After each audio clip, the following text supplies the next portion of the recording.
आता 2 का 3 आठवड्यापूर्वी म्हणजे 30 आणि 31 डिसेंबर कुठेतरी एका ठिकाणी दीक्षा समारंभ होता. ज्यांना दीक्षा घ्यायचा असेल तर ₹399 भरा. तुमची राहायची 1 दिवसानंतर निवासाची सोय, म्हणजे निवासाची आणि भोजनाची सोय केली जाईल आणि तुम्हाला दीक्षा दिली जाईल. आता मला एक गोष्ट सांगा, उठायचं की तिथं जायचं की तिथं 399 मध्ये दीक्षा, आणि पहिलं आपण सुखावं कुठं, की राहायची आणि जेवणाची सोय आहे, आणि मग ती दीक्षा जाऊन ते त्याच्या पद्धतीने देणार. पण मी काय घेतलंय, कुठलं विटॅमिन घेतोय, किंवा त्याच्यामध्ये ती विटॅमिनची गोळी माझ्या शरीराला धारण आहे का नाहीये, असं नसतं. सगळ्यांसाठी एक गोळी नसते. एखादी गोळी एखाद्याला औषध म्हणून लागू झाली तर एखाद्याला ती विष म्हणून सुद्धा लागू होते आणि त्या माणसाचा जीव पण जाऊ शकतो.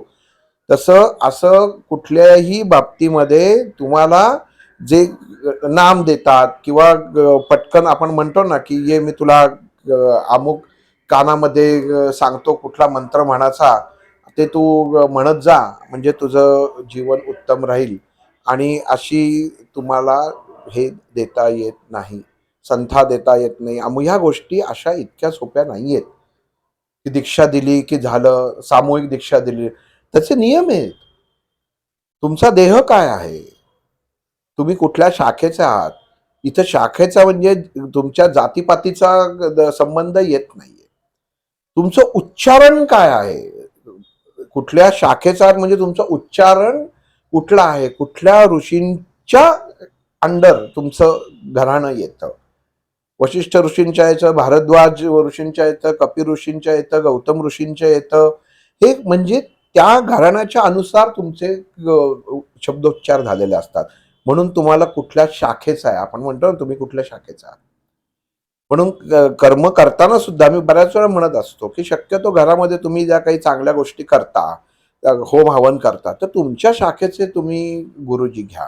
त्याचा अर्थ असा की आपल्या देवतेला ते ज्ञात असतं, तो शब्दोच्चार ज्ञात असतो आणि त्याची ऊर्जा तयार होते. नाहीतर ज्याचं माहीतच नाहीये, ती घरामध्ये नकारात्मक ऊर्जा तयार होते. म्हणून ह्या गोष्टी गणितात्मक बसवणं खूप गरजेचं आहे. नुसतं त्याच्यामध्ये जाऊन तुम्ही त्र्यंबकेश्वरला पितृ हे करा, त्रिपिंडी करा, तर नाही. पण ते गुरुजी कोण आहे, माझ्याकडनं कशा पद्धतीने करून घेतायत, मग तो माझा कर्मदोष जाणार आहे का, आणि ह्याच्यातनं जाणार आहे का, हा पहिला प्रश्न असतो. एखाद्याच 10 खून करायचंय आणि तिथं जाऊन शायद कसं जाईल, जाऊच शकणार नाही. मग कुठल्या गोष्टींसाठी आपण काय करतोय ना, मनुष्य हा अभ्यासच नाही, अभ्यास करतच नाही, आणि मग त्याच्यामुळे त्याची फसगत होते आणि मग ही मन अस्वस्थ राहतं. मग आपल्याला कळत नाही, आपण भरकटतो. मग आपण म्हणतो की नाही, मी ह्यांच्याकडे गेले होते, मला लगेच गुण आला, ह्याला लगेच नोकरी लागली. किंवा मनुष्य एका ठिकाणी जो स्थिर असतो तो लगेच उठून तिकडे जातो. आता मी ह्यांची अनुयायी, मग आता ह्यांची दीक्षा घेतली होती ती सोडून दिली, आता तू असं कर, त्या दीक्षेमध्ये तू त्यांच्याबद्दल मी ऐकलंय ते काही हे नाही, तू ह्यांची घे. हाला म्हणतात मनाचा असलेला कमकुवतपणा. दादा याच्यामध्ये मी आणखीन एक छोटीशी गोष्ट जोडतो. आता 2-3 दिवसापूर्वी एक कोर्स झालेला आहे. 3 महिन्यापूर्वी सगळ्यांना सांगितलं की कोर्स असा आहे. पुण्यामध्येच एक मोठा हॉल घेतला, तिकडे 400-500 लोक सगळी जमवली त्यांनी सगळं ते सगळं ध्यान कसं लावायचं आणि कुठलं बाबाजींचा काहीतरी तो कोर्स होता. तो कोर्स केला सगळ्यांनी. 3 महिन्यानंतर सगळ्यांना परत मेसेज आला, ऍडव्हान्स कोर्स करा, तुम्ही आता एलिजिबल आहात ऍडव्हान्स कोर्स करायला. आता माझं आणि माझ्या बायकोचं त्याच्यावरनं वाजलं. त्यांनी काय बेसिसवरती ठरवलं की तू आता ऍडव्हान्स कोर्सला केपेबल आहे. 4-4 हजार दे, 3 महिन्यांनी 4-4 हजार भरा, मस्त पैकी त्यांचं 100-200 लोक येणार तिकडे. पहिल्या सेमिनारला 500 आली असतील, दुसऱ्या सेमिनारला 200 येतील, असे हळूहळू कमी होत जाणार. पण हे जे आहे की तुम्ही वेळेप्रमाणे एलिजिबल आहात हे ठरवलं, मला त्याच्यावरनं खटकलं. नाही, हा एक प्रकारचा सांगितलं ना, हा हल्ली इतका व्यवसाय झालेला आहे आणि हे इतकं दुर्दैव आहे की आपल्या संतांची नावं जोडून हा व्यवसाय केला जातो. आज बाबाजींसारख्या महात्म्याचं नाव जोडून हे करणं, हे कितपत त्याच्यामध्ये आहे. ठीक आहे, तुम्ही ॲडव्हान्स घ्या किंवा तुम्ही कोर्स करा, जसं सर म्हणले की ही व्यक्ती आधी तयार झाले की नाही हिचा देह. म्हणजे मी बेसिक शिकवलं, आपण असं धरू चला, काय जी XYZ फी असेल ₹1000 धरू, ती भरली, त्या व्यक्तीने कोर्स केला. मग जसं ते म्हणतायत की आता तुम्ही ॲडव्हान्स करायला तयार आहे, तर हे पाहणं पण गरजेचं आहे ना, की ह्या व्यक्तीने एवढ्या 3 महिन्यामध्ये पहिल्या कोर्सचा अभ्यास केला आहे का? तिचं आता श्वासाचं जी क्रिया आहे, कारण बाबाजींचा याच्यामध्ये हा क्रियायोगाशी निगडीत आहे. म्हणजे आता तुम्हाला सांगतो की मी फेब्रुवारीमध्ये शांभवी मुद्रा आणि खेचरी मुद्रा ह्याचं हे करायचं असं ठरवलं की 2 दिवस त्या लोणंदला शिबिर घ्यावं त्याच्यामध्ये. तर ती मुद्रा जर तुम्ही बघितलीत ना, ती इतका सेकंदाची मुद्रा आहे. पण ती सगळ्यात अवघड मुद्रा आहे. मग ती करण्यासाठी तुम्हाला प्लॅटफॉर्म तयार करायला लागतो आणि ती व्यक्ती करू शकते का हे वैयक्तिक पाहायला लागतं, की ही व्यक्ती करू शकेल का. म्हणजे खेचरी करता नुसते जीभ टाळ्याला लावा, मग तुम्हाला टणक लागेल आणि मग आतनं आता सॉफ्ट लागेल आणि तशीच मागं फिरवा, तर तसं नाहीये. प्रत्येकाची दाताची स्थिती काय आहे, त्याची टाळ्याची स्थिती काय आहे, कृती माहिती आहे, पण मुळात स्ट्रक्चर तसं आहे का, हे पाहणं गरजेचं आहे. जसं ते आत्ता म्हटले की ह्या गोष्टी आता व्यावसायिक स्वरूपात आलेल्या आहेत आणि त्यामुळे मग त्या फलद्रूप होत नाही. आणि सध्या लोकांना खरं सांगायचं तर हेच हवं. त्यांना जास्त कष्ट नको आहेत. त्यांना असं वाटतं की 1 दिवसाचं सकाळी शिबिर केलं की मला सर्व प्राप्त झालं. तर तसं नाही होत. एवढ्या आपल्या ऋषीमुनींनी कित्येक वर्ष त्याच्यामध्ये मागं खर्च केलेले आहेत. साधं प्राणायाम आपण जसं म्हणतो की अनुलोम विलोम करा, की म्हणजे आपण जसं म्हणतो की ह्यांचं सुद्धा रामदेवजी बाबांचं हे भरतो की सकाळी उठून त्यांच्याबरोबर आपण योग चालू करा. काही काही ठिकाणी तुमच्या हृदयावरती ते ह्याचं हृदयाचा कार्यक्रम आहे रविशंकरांचा, तर त्याच्यावरती यशुदर्शन क्रिया. काय असतं की ह्या जेव्हा तुम्ही क्रिया करता ना, तेव्हा आपला देह सगळ्यांच्या मिळून जातात म्हणून आपण जाऊ नये. मी आज माझ्या देहाला, शरीराला, ज्या सिस्टीमला श्वास घेतोय, तिला जर आकुंचन प्रसरणाची सवयच नसेल, तर एका दिवसामध्ये तुम्ही जर अर्धा तास अनुलोम विलोम केलं, तर तुमचं शरीर घडण्याच्या ऐवजी बिघडणार. ते तुम्ही योग्य संस्थेमध्ये जाऊन त्याचं रीतसर अभ्यासक्रम करणं गरजेचं आहे. तुम्ही ते पाहून हळू शिकणं गरजेचं आहे. एका दिवशी केलं आणि सगळ्या जे शरीर हललेलंच नाहीये, सिंपल गोष्ट आहे, जे मशीन हललेलंच नाहीये, ते बऱ्याच वर्षांनी चालू होतं तेव्हा कर कर कर कर कर कर आवाज यायला सुरुवात होते. सेम कंडिशन आपल्या देहात होते आणि त्याला त्रास देऊ नये. ही सुदर्शन क्रिया सुद्धा जी शिकवतात, ही मी परत सांगतोय, कोणाला नावं ठेवायचा याच्यामध्ये हेतूच नाहीये. पण आपण ही गोष्टी करताना एका दिवसामध्ये हृदयाची ही सुदर्शन क्रिया करणं आणि श्वास आपला तेवढा फास्ट कमी जास्त करणं, म्हणजे तुम्ही स्वतःच्या हाताने स्वतःची कबर किंवा स्वतःची अंतिम यात्रा शोधण्यासारखं करण्यासारखं आहे, असं मी उलटं म्हणेन. ह्याची कधीही आपण ह्या तऱ्हेने घाईघाईने जाऊ नये, कारण योग ही गोष्ट अशी आहे, ती स्टेप बाय स्टेपच जाणं गुरुच्या नियमांच्या आधिपत्याखाली असणारी गोष्ट आहे. तर ती तशीच गेली पाहिजे. आणि भाग फिरून आपण आता परत जो विषय आपला होता कर्माचा किंवा दीक्षेचा, तर ह्या दीक्षा घेण्यापेक्षा आपण किती वेळा 2-3 भाग केले, की आपल्या स्वतःच्या घरातल्या कुलदेवतेचं स्मरण करा. हे आपल्याला जर पारंपरिक पद्धतीने ऑलरेडी तुमची दीक्षा झालेली आहे. हे तुम्हाला दिलेलं आहे. अमुक दीक्षा तू याची दीक्षा, ते तुम्हाला गरजच नाहीये त्याची. ते तुम्हाला दिलेलं आहे ना. कुलदेवतेचं म्हणजे वडिलांचं नाव सोडून काकाचं नाव घेण्यासारखं झालंय. वडील आहेत ना. वडिलांचंच नाव लावतोयस ना, मग तू त्यांचाच अधिकारत्व त्याच्या खाली राहा ना, कृपाछत्राखाली राहा. तर तसं न करता आपण ह्या गोष्टींच्या मागं लागतो. आणि आपल्या घरामध्येच जे सगळ्याचं सोल्युशन असतं ना, ते आपण बाहेर शोधायला जातो. आणि दुसरी गोष्ट की आज कॅन्सरचे पेशंट जसे वाढलेत, मागे एका भागात सांगितलं, आज कॅन्सरचे पेशंट सर्दी खोकल्यासारखे झालेले आहेत.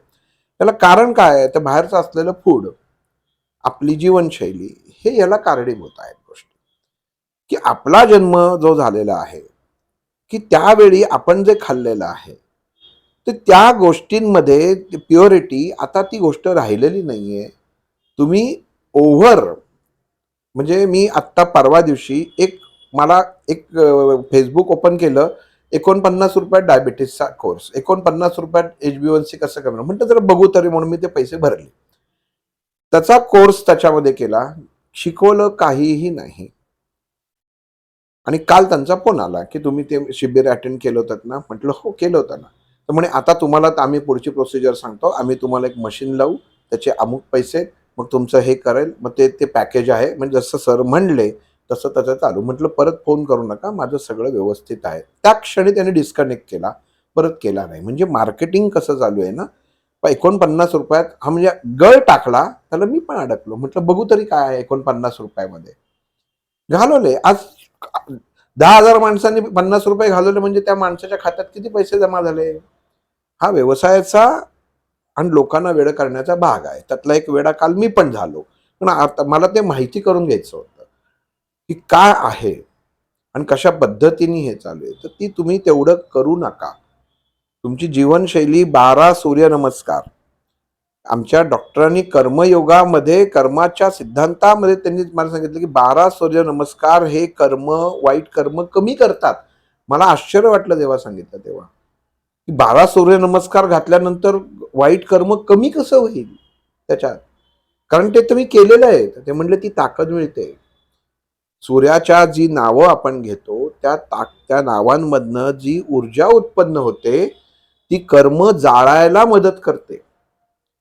म्हटलं मला कळलं नाहीये कसं काय त्याच्यात. तर म्हटलं एखादी व्यक्ती जर खोडकर असेल आणि ती त्याची, म्हणजे आतापर्यंत मी कर्म वाईट केलेलं आहे, पण अजून माझा तो खोडकरपणा तसाच पुढे कंटिन्यू असतो ना, तर ह्या शब्दांच्या, म्हणजे समजा ओम रवये नमः, तर त्याच्यामध्ये तो तिथं थांबतो. म्हणजे पुढं तुमचं ते वाईट कर्म वाढत नाही आणि जुनं कर्म असतं ते कमी व्हायला मदत होते. मग आणि कर्माचा तुम्ही कधीच असं हे करू नका, की माझ्या नशिबी का, आणि तुम्हाला कुठलंही कर्माचं फळ हे भोगायलाच लागणार, ते चुकणार नाही. ही काळ्या दगडावरची रेघ आहे, की आपण कितीही तुम्ही काही केलं, चांगलं केलं, आणि परमेश्वरांनी कसं केलंय, की चांगल्या कर्माचं फळ तो हळू देतो. मगाशी सांगितलं ना, की मी चांगलं कर्म पेरलं, पण ते उगवायला वेळ लागतं. कारण तोपर्यंत बाकीचा तुमचा हिशोब केला जातो. लाखभर रुपये त्याच्यामध्ये आपण जसं म्हणतो ना, की कंपनीतनं पगार तुम्हाला महिन्याला 1 लाख पगार असेल, तर ज्या दिवशी तुम्हाला महिन्याच्या 1 तारखेला देतो, तेव्हा तो बाकीचे सगळे हिशोब काढले जातात महिन्यातले. यांनी कुठं ऍडव्हान्स घेतला होता का, यांनी कुठलं मेडिकल घेतलं होतं का, असं सगळं कट करून तुमच्या हातामध्ये तो 80,000 पगार पडतो. मग तुम्हाला आपण म्हणतो, की अरे ह्याचं हे मी खर्च केलं होतं, पगार लाख आहे, पण आत्ता 80 मिळाले. सेम तुम्हाला कर्मामध्ये येतं, की तुमच्या कर्माचं फळ तुम्ही हे करताय, पण अगोदरची केलेली कर्म, त्याचा हिशोब हा नियती करतच असते, क्षणोक्षणी करत असते. त्यामुळं आपण करताना कोणाचं चांगलं करता आलं नाही, करू नका, पण वाईट करू नका. कोणाचं चांगलं चिंता आलं नाही तर चिंतू नका, पण वाईट चिंतू नका. एक स्थिर, आपण शांत एका ठिकाणी राहावं, पण कोणाबद्दल अनुद्गार पण वाईट करू नये. कारण चांगले उद्गार सुद्धा उत्तम कर्मामध्ये मोडतात आणि वाईट उद्गार सुद्धा वाईट कर्मामध्ये मोडतात. इतकं कर्माचं फळ आहे. त्यामुळं आपण त्याच्यामध्ये कुठल्याही प्रकारची भर घालू नये. आणि श्वास घेणं सुद्धा कर्मच आहे, म्हणून आपण ते प्रत्येक गोष्ट करत असतो. आणि उत्तम कर्माची संतांनी सांगितलं ना, की निरपेक्ष भावनेने कर्म कर. तर ते निरपेक्ष भावनेने होणंच गरजेचं आहे. माऊलींनी सांगितलं, कर्माच्या फळाची अपेक्षा ठेवू नकोस, तर ती ठेवायची नाही.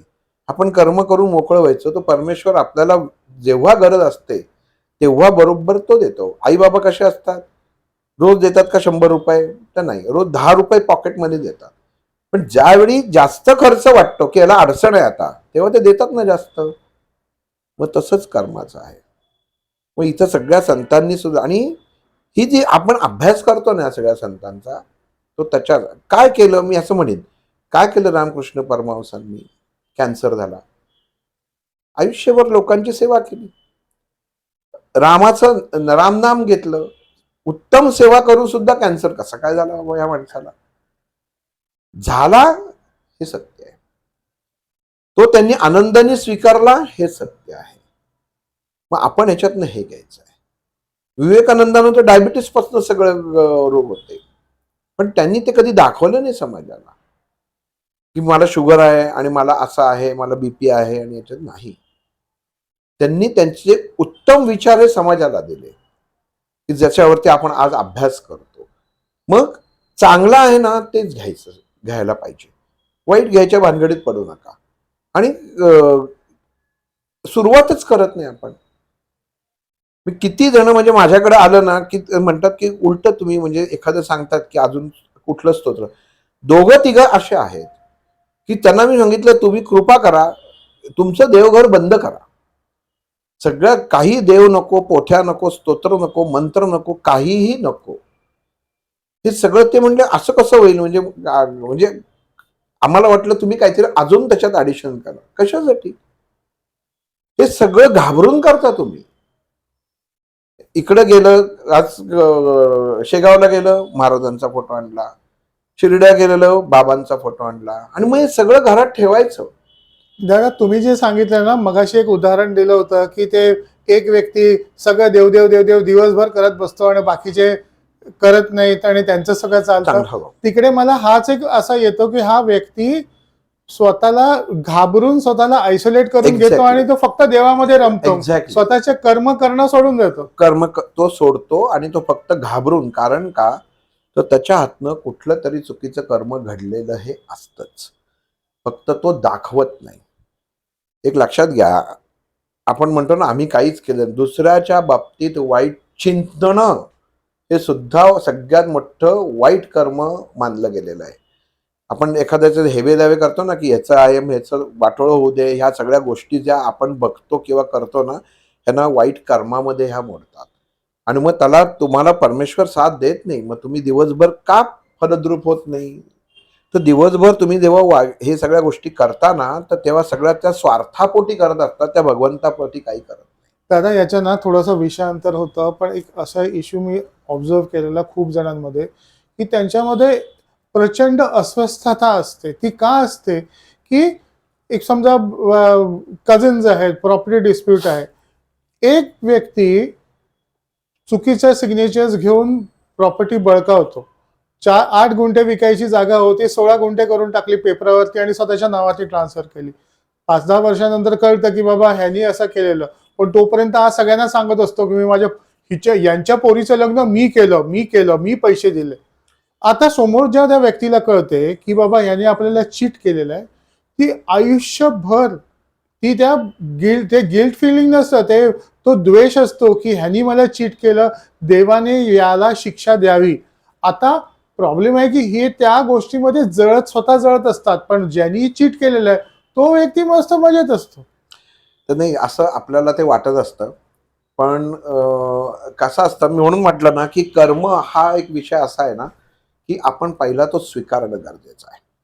ज्या अर्थी तो 8चं 16 करतो, इथं 2 कर्म फलद्रूप होतात.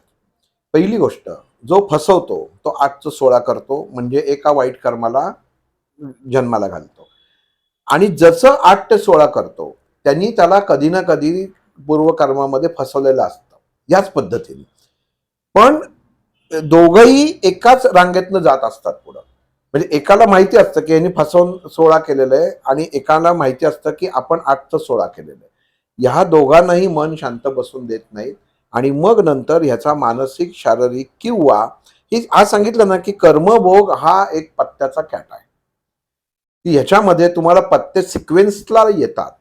मग जेव्हा त्या घरामध्ये एखादी व्यक्ती जन्माला येते, म्हणजे असं धरून चाललो की तुम्ही ए नावाच्या व्यक्तीने हा फ्रॉड केलाय, तर त्या ए व्यक्तीचे सी आणि डी ही 2 मुलं आहेत, आणि सी आणि डी मुलांना पूर्वजन्मामधले भोग भोगाचे आहेत शारीरिक, आणि यांनी आता कर्म वाईट केलेलं आहे ना, तर तो परमेश्वर ह्या 2 मुलांना ह्या माणसाच्या घरात जन्माला घालतो की बाबा रे, तू हे तर वाईट कर्म केलेलं आहेस आणि यांनी पण केलेलं आहे, तर आता तुम्ही हा तुमचा सिक्वेन्स लागला, आता तुम्ही सगळे बरोबर राहा आणि ह्याचा कर्मभोग भोगा.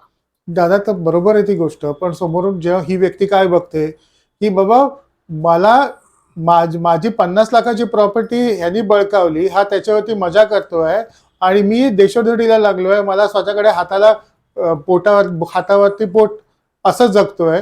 तर मग ही लोक काय करतात माहितीये, ही लोक मग आपण स्वामींकडे जाऊया, स्वामी लवकर करतील, शंकर महाराज लवकर करतील, नाहीतर कोणतरी असे सत्पुरुष असतील की तो सत्पुरुष त्या ठिकाणी तो बरोबर आहे, पण हे जी लोक जातात त्यांच्याकडे, ती लोक आपल्या ह्या ज्या गोष्टी असतात की बाबा माझं बरं झालं नाही, त्यांनी काहीतरी इंगा दाखवला पाहिजे, त्याला पॅरालिसिस अटॅक झाला पाहिजे, अशा विचारांनी जातात. आणि मग मी स्वामींची पोथी करते, 7 वेळा पोथी वाचली, पारायण केलं, पण असं म्हणजे काही वाटलं नाही की काय होतंय. हे जे डोक्यात अप्रोचच बसतं. चुकीचा असल्यामुळे चुकीचं आहे. मग ते मग गुरुकडे जाणार. आपण जो विषय घेतोय की गुरुची दीक्षा, मग गुरुची दीक्षा का घेतोय हे व्यक्ती स्वतः सबकॉन्शियसली विचार पण करत नाही. नाही पण ह्याच्यामुळे काय होतं, तुम्ही आता बघा की ह्याच्यामुळे तो मनुष्य मानसिकरित्या किती चुकीच्या मार्गाने जायला लागला, अनेक मार्गाने जायला लागला. आणि अशा यांनी पोथ्या वाचून, किंवा आपण ह्याला म्हणतो की शुद्ध मराठी भाषेमध्ये याला तोडगा म्हणतो, की काही ठिकाणी आपण म्हणतो की अशा अघोरी शक्तींचा काय हे केलं जातो, की भावानी फसवलंय, की शेतामध्ये किंवा घराच्या, आणि इस्टेट ही गोष्ट अशी आहे ना की स्थावर मालमत्ता, तर ह्याचा दोष शक्यतो कधी निघत नाही. म्हणजे हे मुद्दामून सांगतो मी, जो एक अभ्यास त्याच्यामध्ये केलेला आहे, की कोणाचंही स्थावर मालमत्ता जर तुम्ही घेतलीत तर तो दोष शक्यतो निघत नाही, कारण त्याला दुसरा कुठल्याही प्रकारचा तोडगा, उपाय, अमुक करा तमुक करा, तर तो नसतो. कारण हा तुमच्या कर्माशी निगडीत नसतो, तर म्हणजे हा जो दोष असतो हा तुमच्या देहामधल्या चक्रांशी निगडीत असतो. आणि आपण ती चक्र डिस्टर्ब करून घेतो स्वतःची. आणि कुठलाही जमिनीचा दोष म्हणून कुठलीही वास्तू, म्हणजे मी किती जण त्याच्यामध्ये आलं की त्यांनी पहिले विचारते, कुठल्या वास्तूचा व्यवहार केला का, कुठल्या वास्तूचा घोटाळा होता का, कोणाला त्याच्यामध्ये. आता एखाद्या मुलीचा वर्ष मुलीचं फक्त 13 वय होतं, आणि त्यांना 15 ते 20 दिवस त्या मुलीला टॉयलेटला पण नव्हतं होतं, म्हणजे असा त्याच्यामध्ये. मग तेव्हा त्यांना विचारलं कुठला व्यवहार, म्हटले नाही, मी आयुष्यात कोणाला फसवलं नाही. म्हणजे जिथं 1 रुपया 70 पैसे रिक्षावाला दिला असेल, तिथे मी 2 रुपये दिलेले आहेत. म्हणजे असं त्याच्यामध्ये झालं. म्हटलं असं होणार नाही. कारण कसं असतं ना, की एखादा ताप कशामुळे आला हे डॉक्टर सांगू शकतो, की आज डेंग्यूची आपण तपासणी करतो, डेंग्यूनी झालाय, मलेरिया झालाय, किंवा स्वाईन फ्लू आहे. ही जशी तपासणी आहे तसंच कंपनशास्त्रामध्ये ही एक तपासणी असते, की ही कंपनी कुठनं आलेली आहे. तर त्या मार्गाचा तो एक अर्थात अभ्यास असतो, त्याच्यातनं कळतं. की म्हटलं नाही याच्यातनं, ते म्हटले नाही हो. आणि मग त्यांनी मला नंतर रात्री फोन करून केलं, तर काय मी तुमचा फोन आला तेव्हा घरात होतो, तेव्हा बोलता आलं नाही, आता मी बाहेर आहे, आता तुम्ही बोला काय. म्हटलं आता काय बोला, प्रश्न तर तुम्हाला मी विचारलेला पोचलेला आहे, उत्तर तुम्ही द्यायचं आहे. मग म्हटले की झालं होतं, माझ्याकडे एक काच बसवायचा होता, त्याची एक जमीन होती, तर त्याला पैशाची गरज होती, तर तेव्हा मी ती घेतली आणि नंतर त्याला दिली नाही. म्हटलं त्याची किंमत किती होती, ती किंमत आणि आज तुम्ही हॉस्पिटलमध्ये दिलेली किंमत, तुम्ही त्याला फसवल्याची किंमत, फसवल्याची किंमत असते ना, म्हणजे किती रुपयाला फसवलं, तर ती आणि इथं ह्याची गोळाबेरीज करा, तर त्याच्यामध्ये काहीतरी 2.5-3 लाखाचा डिफरन्स येत होता. म्हणजे अजून यांनी द्यायचं होतं. म्हणजे ठीक आहे, म्हणजे अजून 2.5-3 लाख रुपये तुम्हाला देणं आहे, ते ज्यावेळी हॉस्पिटलचं पूर्ण होईल त्या दिवशी गोष्टी मार्गी लागतील. आता मला सांगा ह्याच्यात उपयोग काय झाला, लॉसच, शून्य. तुम्ही शून्यावर आलात, मुलीची तब्येतही बिघडली, तुम्हाला मानसिक त्रास झाला, त्या माणसाची तळतळी कायमची राहिलेली आहे की याने मला फसवलंय. मग त्यांना उपरती झाली, मी आता याला जाऊन देऊन टाकू का. म्हणलं आता एवढं सगळं सांगितलेलं आहे, तुम्हाला द्यायचं तर ते द्या त्याच्यामध्ये. मग नाही म्हणे मी देऊनच टाकतो त्याच्यात. पण अजून काही ह्याच्यामध्ये मार्ग नाही. मग तुम्ही जसा प्रश्न विचारलात ना, की ह्याची फसवेगिरी कुठनं चालू होते, मग अजून काही कुठलं आपल्याला ह्याच्यात काही करता येईल का, की ही जमीन आपल्याकडेच राहील, तो खर्च आपण करू. म्हणजे ही भाषा कशी बदलते बघा. अशा माणसांची जे पैशाचा माज असतो किंवा ह्या गोष्टींनी करतात, मग त्याच्यावर काय आपल्याला तोडगा करता येईल का. तिथं मला तोडगा करता येईल का येत नसतो शब्द. म्हणजे आपणच आपल्याला किती मोठं नेऊन ठेवतो. आपल्याला काही करता येईल का? आपण काही हे करता येईल का? मग तसं सांगा, तसं आपण खर्च करू. म्हणजे परत तिथंच ना, म्हणजे कर्म तू पुसायला तयार नाहीच आहेस. तू उलट त्याच्यामध्ये अजूनच त्याच्यामध्ये त्याला म्हणजे कसं दाबायचं हे करायचं. म्हणजे आता आणि ह्याच्यात कसं होतं, जो त्याला मदत करतो तोही अडकला. म्हणजे त्याला माहिती असतं, की ह्याच्यामध्ये काही होणार नाहीये. बरं, ज्याला ज्ञान असतं, ज्ञान असून त्यांनी सांगायला पाहिजे, की नाही रे बाबा तू ते त्याला देऊन टाक. हे खरं सांगणं झालं. म्हणजे हा तुम्ही खरं त्याला उपाय देणं झालं. पण नाही, ते कसं हडपायचं, मग त्याच्यावरती मी तुला पूजा सांगतो. त्याला मी तुला त्या देवता सांगतो. कुठली देवता असं करेल? कुठलीच देवता अशी नाहीये, की चुकीच्या मार्गांना तुम्हाला मार्गास ठेवून त्याला अनुमोदन करणारी एकही देवता नाही. मग त्याच्यामध्ये त्या अघोरी साधना करायला लागतात. कारण देवताचं कामच नाहीये. मग अघोरी गोष्टी. मग तो मनुष्य एका गोष्टीसाठी किती स्वतःची वाईट कर्म निर्माण करून ठेवतो. ती जी सिरियल होती रात्रीचा खेळ चाले, रात्रीचा तो खेळ. कर्माचा सिद्धांत कर्माचा पूर्ण पूर्ण सिद्धांत. होता. बस. मग ती अशा पद्धतीने जातो आणि ह्याच्यामध्ये त्या व्यक्तीच्या नात्याला म्हणजे घरातल्या व्यक्तीला किती भोगायला लागतं. पण हेच जर तिथं देऊन ते कर्म करून मोकळं झालं असतात, तर पुढचा पैसाही वाचला असता. बर, जो कोणी त्याच्यामध्ये हे करतो तो इतकं निसडून घेतो, की जसं म्हणतात ना, की ऊस काढा म्हणजे करवंटी फोडा, नारळ फोडा, मग त्याच्या खोबरं काढा, त्याची वरवंटी करवंटीचा हे करा, मग शेवटी लास्ट अगदी त्याचा दंतमंजन म्हणून सुद्धा वापर करा आणि त्या चूळवरून थुंका. म्हणजे इथपर्यंत वापर करून घेऊन त्याला पिसलं जातं. पण तरी मनुष्याला कळत नाहीत. आणि याची उदाहरणं आपण आता बघतोय. 12-12 करोड रुपये तुम्ही मूर्खासारखे इंजिनियर असलेली माणसं जर देत असतील त्याच्यामध्ये, की जे मुळातच परमेश्वराने हा डिसीज स्वीकारायला पाहिजे, की माझ्या अपत्याला हा जो डिसीज आहे हा भगवंता मी स्वीकारतोय. ज्यावेळी स्वीकारतो त्यावेळी मार्ग सापडायला आपोआप सुरुवात होते. आणि दादा हे ना, त्याला हे जे झालं होतं ना त्या पंढरपूरकरांनी ते त्याला लुबाडलेला, तो सेरिब्रल पॅल्सी होता. सेरिब्रल पॅल्सी म्हणजे डोक्याचं, मेंदू, शरीराचं आणि मेंदूचं जी वायरिंग आहे ते इनकम्प्लीट राहिल्यामुळे तसं होतं.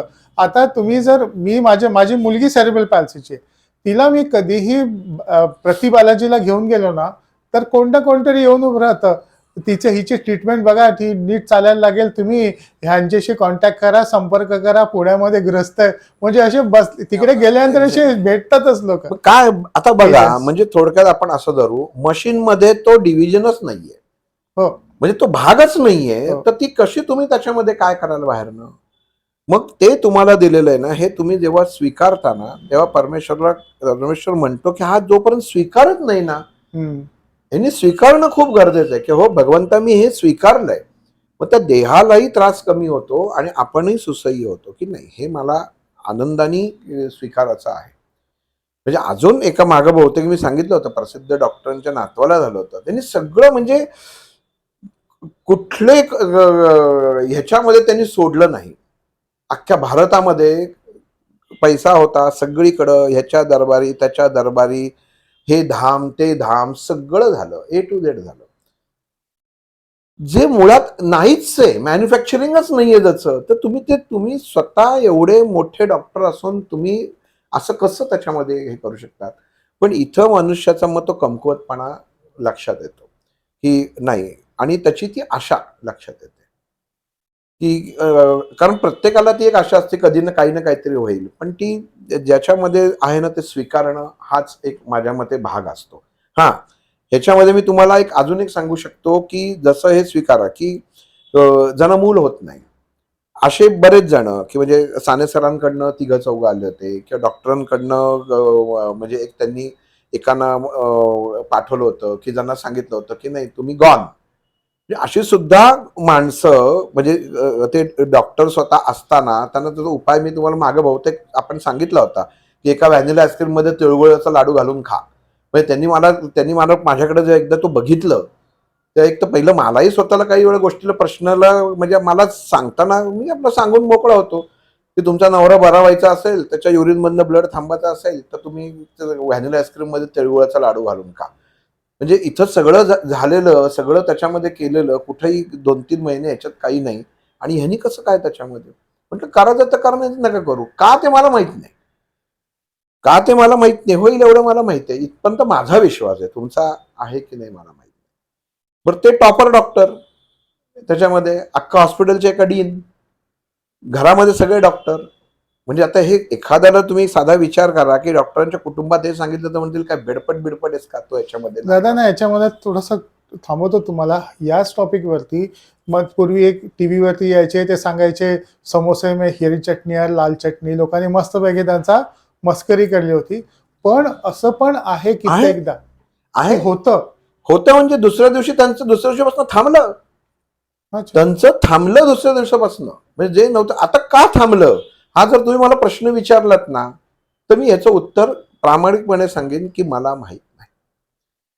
हे मला त्याच्यामध्ये हे दिसलं की एवढं तुम्ही करा, यांनी तुम्हाला होईल, एवढंच मला माहिती आहे. मी याच्यामध्ये मी सांगितलं त्यांना कधीही गेलेलो नाही, याच्यामध्ये मी कधी पडत नाही. मला एवढं आलं की एवढ्या गोष्टी तुम्ही करा, याने तुमची अडचण, तुमचा प्रॉब्लेम जाईल. साने सरांकडनं दोघं तिघालं की मूल त्याच्यामध्ये होत नाही. म्हटलं ताई तुम्हाला किती महिन्यामध्ये मूल हवं. ते आता सगळं करून आलेलं त्याच्यामध्ये त्या म्हटलं की नाही मला नाही तुम्ही सांगा. म्हटलं 2 महिन्याच्या वरचा पिरियड फक्त सांगा. ते म्हटले 2 महिनेच. ठीक आहे म्हटलं. झाल्या त्यांची मुलगी आता जवळजवळ पावणे 2 वर्षाची. हे का घडलं हे मला माहित नाही. पण त्यांना काय झालं की तुम्ही एवढा एक मंत्र म्हणा. कसं असतं की आपल्या एक तुम्ही साधी बघा ना की आपण आपला मोबाईल लॉक करून ठेवतो. ठीक आहे. 1 ते 10 आकडे असतात. पण तुम्ही जोपर्यंत योग्य कोड दाबत नाही तोपर्यंत तो मोबाईल ओपन होत नाही. मग तसं आपल्या देहामध्ये ही जी चक्र असतात किंवा देहामध्ये असलेल्या ह्या नाड्या असतात किंवा देहामध्ये वावरणारी जी ऊर्जा असते, ह्याला तुम्ही जी व्हेन म्हणजे जे आपण इलेक्ट्रॉनिक भाषेमध्ये बघू, जी ट्रिगर म्हणजे व्हॉट्सअपला तुम्ही ट्रिक केलं ना की व्हॉट्सअपच उघडणार आहे. तेव्हा तुम्हाला फेसबुक उघडणार नाहीये.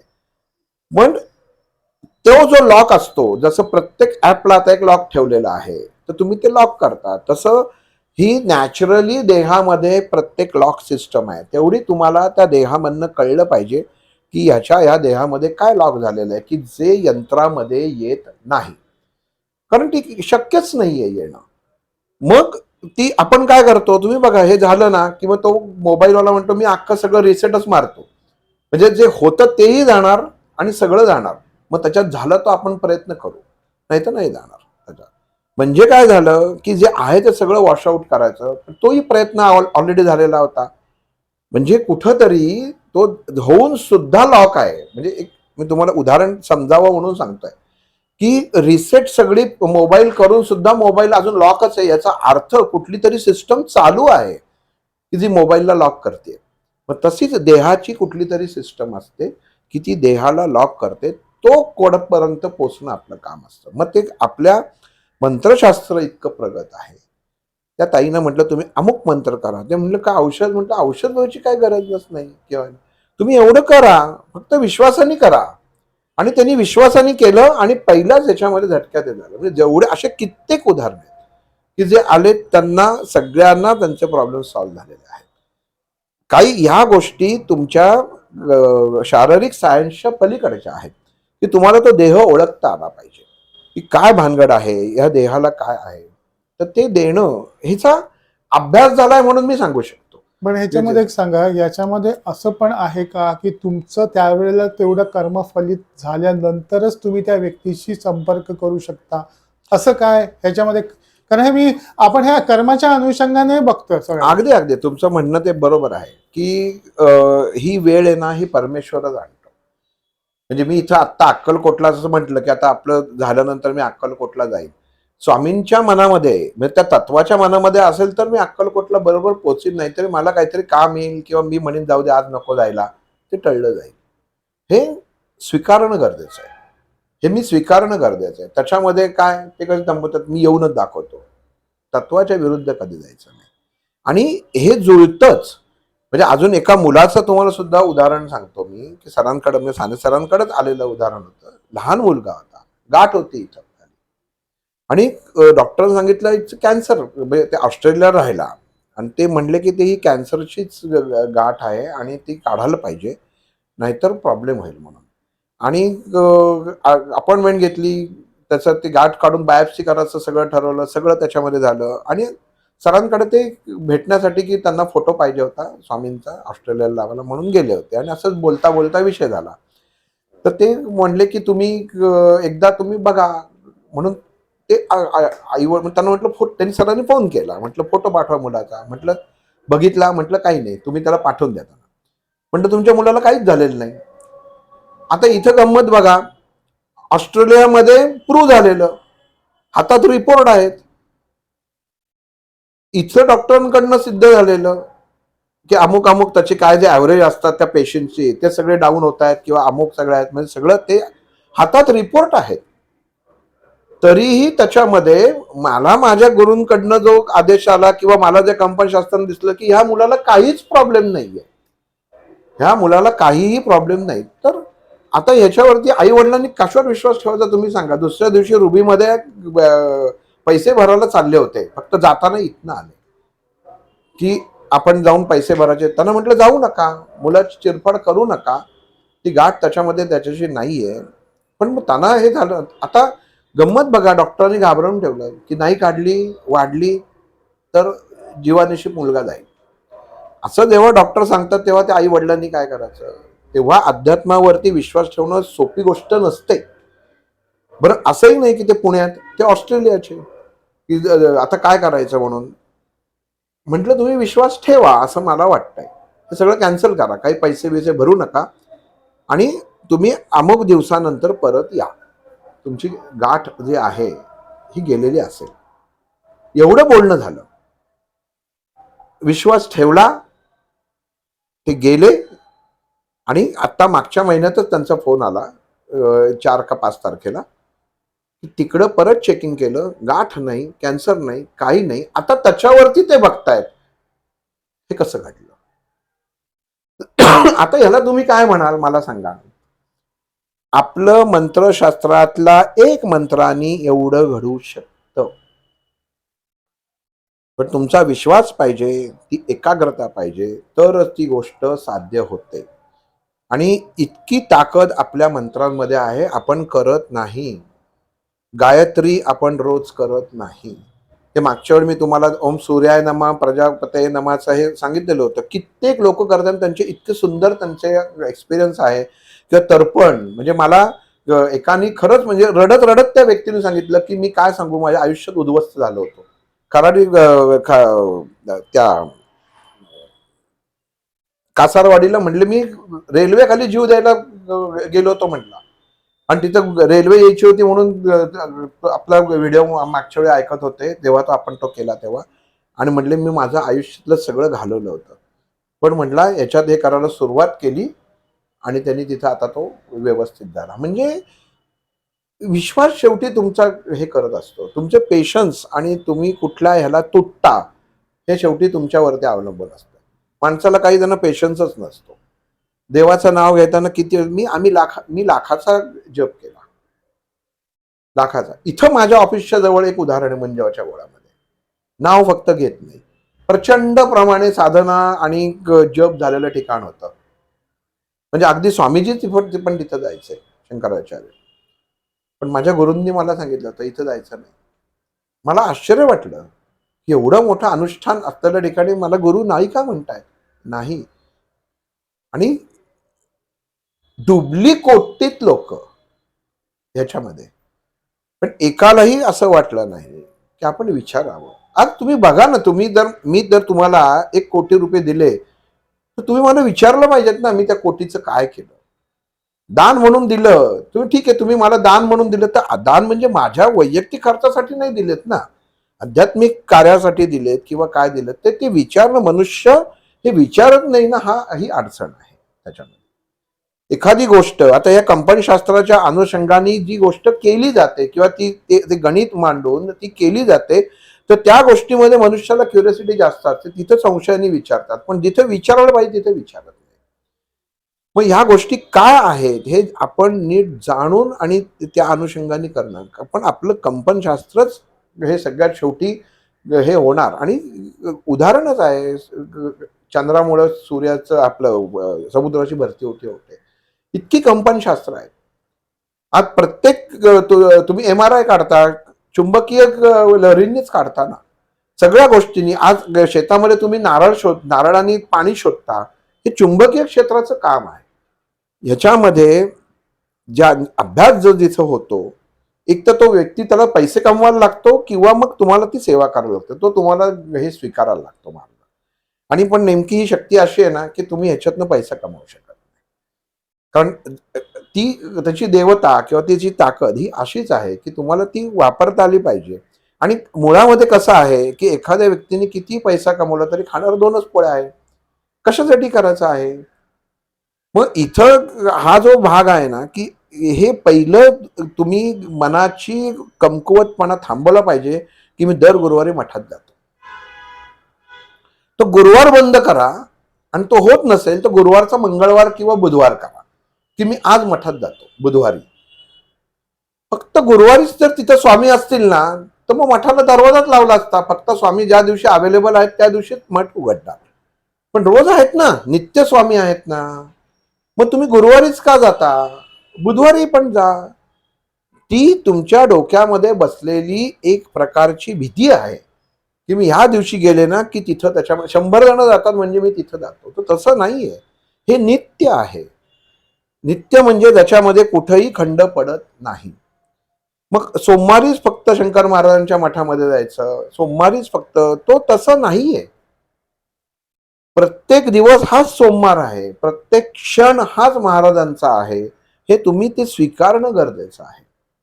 एखादी गोष्ट त्या दिवशी घडते म्हणून तिला महत्व त्याच्यामध्ये, मग ती तसंच पुढं नेलं जातं. आणि मग एक तसा जो नियम पाडतो ना, तो की तो तसाच नियम पुढे चालू राहतो. मग आमचे डॉक्टर जे म्हणायचे ना आम्हाला, की इकडे दगडूशेठ हलवाईच नवसाला पावतो, खाली कशाला नारळ ठेवायचा. हे सगळे म्हणले मंडळ बंद करायला पाहिजे. कारण हे जर गणपती नवसाला पावत नसतील तर यांचा उपयोग काय म्हणले? नुसतेच लोकांच्या रस्त्याची ट्रॅफिक अडवण्यासाठी ही मंडळं स्थापन केलेली आहेत. कारण पावणारा तिथंच आहे. याचा अर्थ काय, की इतर मंडळातला गणपती आणि तो गणपती वेगळा आहे, हे मान्य करा. नाहीतर तेच तत्व इथं जर असेल तर ते इथं सुद्धा तुम्हाला त्याच्यामध्ये म्हणजे त्याचं ते फलित झालं पाहिजे. मग ह्या गोष्टी आपण स्वीकारणं गरजेचं आहे. मग ह्याच्यावरनं जेव्हा विषय झाला तेव्हा आपण मूळ स्थानी जातो. मग मूळ स्थानी ताकद वेगळी असते. तिथलं झालेलं आपण का जायचं? गाणगापूरला जातो, नरसोबाच्या वाडीला जातो, तर तिथं तेवढी अनुष्ठान झालेली असतात. त्या अनुष्ठानाने त्या क्षेत्रामधली ताकद वाढलेली असते. म्हणून सगळे सामूहिक जे करतात तर सगळे यज्ञ सामूहिक होत नाही.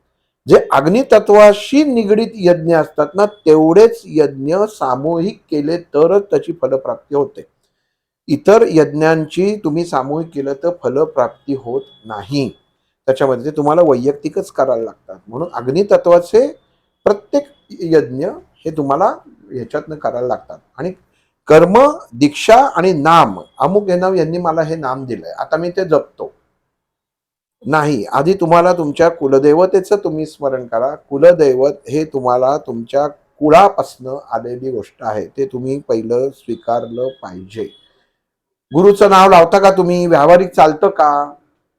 व्यावहारिक एखाद्याचं गुरूंचं नाव समजा शरद असेल आणि त्या मुलाचं वडिलांचं नाव सुहास असेल, तर ते तुम्ही म्हणाल की नाही हेच माझे सगळं सर्वस्व आहे. तर व्यावहारिक नाव सुहासच लागतं, शरद चालत नाही. मग तसं आपल्या देहामध्ये, आपल्या पिंडामध्ये आपली कुलदेवता ही आपली छत्र आहे, हे प्रत्येकाने लक्षात ठेवणं गरजेचं आहे. की त्या छत्राला जर तुम्ही स्वीकारलं तर तुम्हाला इतर गोष्टींची गरज लागणार नाही. कारण बाकीच्या गोष्टी, बाकीच्या देवता ह्या त्याच्या आधिपत्याखाली येतात. मग मूळ शाखा तुमच्याकडे असेल तर इतर तुम्हाला गरज लागणार नाही, असं मला वाटतं. की त्याच्यातनं आपण ते सोडून इतर मार्गी जातो. तुमचं घरामध्ये जर तुम्हाला देवाचं अस्तित्व तुम्ही स्वीकारलं तर तुम्हाला मठाची गरज लागणार नाही. तुम्ही स्वतःच्या हातामध्ये असते म्हणजे अंगात घातलेल्या जानव्यावर विश्वास असेल तर तुम्हाला कुठल्याही धागा दोऱ्याची गरज नाही. ब्राह्मण म्हणजे फक्त जोशी बापट रानडे नाही. जो ब्रह्म जाणतो तो ब्राह्मण. ही ब्राह्मण शब्दाची व्याख्या आहे. हे मुद्दामून सांगतो काय, कारण याच्यात नंतर जातीपातीचं राजकारण होऊ शकतं. जो ब्रह्म जाणतो, ब्रह्मतत्व जाणतो, त्याला ब्राह्मण म्हटलेलं आहे. त्यामुळं तो अधिकार प्रत्येकाला आहे. आणि मग जो ब्रह्म जाणतो त्याला ही परिधान करायचा अधिकार आहे. मग ते तुम्ही जाणा, इतर गोष्टींच्या नादी लागू नका, असं माझं एक सगळ्यांना अगदी प्रामाणिक मत आहे. आणि कर्म करताना आधी एका कागदावर प्रामाणिक लिहा. भलं एका ठिकाणची डावी बाजू ठेवा की मी केलंय का असं. माझ्या बाबतीत माझा मोबाईल पडून फुटला, का फुटला, माझ्या हातनं मी कोणाचा धक्का दिला होता का, किंवा कधी काही झालं होतं का, या सदृश्य. तर ही घटना घडलेलीच असते. आणि परमेश्वराने ही प्रत्येक व्यक्तीला ही एक शक्ती दिलेली आहे की तुम्ही जीवनामध्ये जर वाईट काम केलं तर तुम्ही ते मरेपर्यंत विसरत नाही. कुठलीही व्यक्ती असो, लहानपणी चोरलेला 1 रुपया मरेपर्यंत लक्षात राहतो की मी लहानपणी 1 रुपया चोरला होता, पण मी लहानपणी कोणाला तरी 1 रुपया दिला होता, तर तुम्ही ते काही दिवसांनी विसरून जाता. ही परमेश्वराची देण आहे. मग कर्म आपण त्याच अनुषंगाने स्वीकारलं पाहिजे की मी आधी परमेश्वरा माझ्या चुका मी स्वीकारतोय. मग तो परमेश्वर म्हणतो आता ठीक आहे, मग आता मी तुला मार्ग दाखवतो. तेव्हा तो बरोबर तुम्हाला त्या ठिकाणी इच्छित स्थळी नेऊन ठेवतो. असं माझं तरी स्वतःचं वैयक्तिक मत आहे. कोणीही पैसे घालवू नये, कोणीही कुठलीही कर्म, मुद्दामून सांगतो, 2,000 रुपये देऊन 5,000 देऊन जळत नाहीत. त्याशा गोष्टी होत नाहीत. मी तुमचं जागेची स्वच्छता करून देतो, जागेतलं अमुक काढून देतो, मग जागेतला दोष काढून देतो. ज्या जागेवरती जेव्हा आपण स्वतःच्या जागेला नाव ठेवतो तेव्हा विचार करावा, ह्या जागेने आपल्याला इतक्या वर्ष लहानाचं मोठं केलेलं आहे, त्या जागेला आपण नाव ठेवू नये. कुठंतरी आपली वैचारिक चूक होते. हे स्वीकारा. हे स्वीकारलात की तुम्हाला आपोआप सगळ्यातनं मार्ग सापडेल. श्रीराम. दादा, आता माझी अशी विनंती आहे की आपण जे व्हिडिओज घेऊ ते आपण कर्माच्या सिद्धांताच्या अनुषंगाने घेऊ.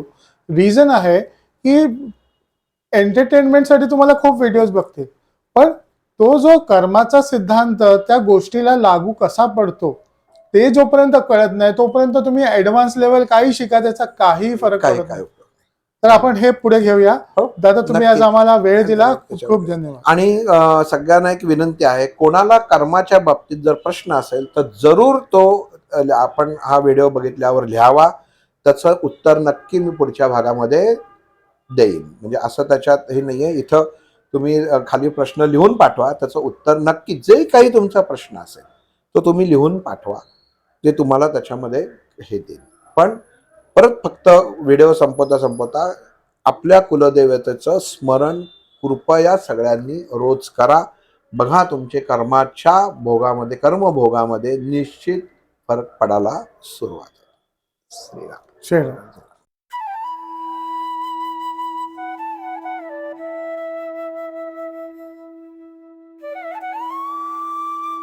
अध्यात्मावर अशीच माहिती मिळवण्यासाठी देव माझा चॅनलला सबस्क्राईब करा